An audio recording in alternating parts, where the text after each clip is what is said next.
And this law has never been rescinded, and it shouldn't be rescinded because of the fact that the government has wronged these real property owners. And so we, on behalf of the estate of Rita Aquino Salas, and there may be some others added by name as named plaintiffs, are suing the government. Attorney Curtis Vandeveld is referring to Public Law 22-73. The bill was originally vetoed by then-governor at the time, Joseph Atta, but overridden by the 22nd Guam legislature. The public law required the governor of Guam within 120 days of its passage to develop a list of landowners whose lands had been taken or used for public access and public utilities in Guam without being compensated.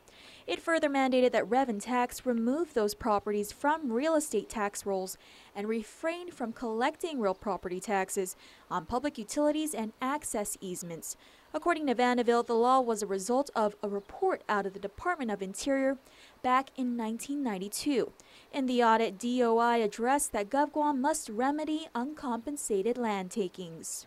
The Office of the Inspector General determined that the government of Guam had taken people's property for roadways and other easements and had not compensated them for that money that they should be paid when their property is taken by the government. Also, that they continued to tax people on the real property for the segments of the real property that were taken. But what's the damage? According to Vandeveld, in excess of $73 million is owed to such property owners.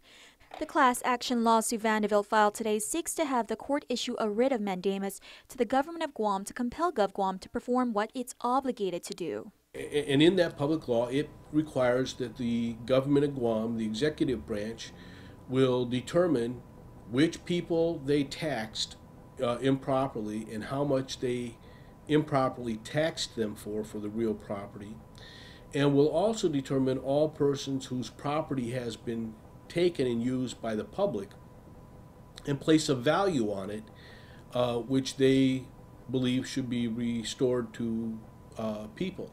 We should add that when Governor Joseph Atta vetoed the bill in 1994, he wrote, quote, "Although this measure proposes to compensate landowners whose lands were taken and others who agreed to let the government take or use their land, it is in fact nothing more than a raid on the Treasury and a recipe for bankruptcy for the government of Guam, the Public Utility Agency of Guam, the Guam Power Authority, the Guam Telephone Authority, and the Territorial Highway Fund," end quote. Reporting for Guam's News Network, I'm Crystal Paco.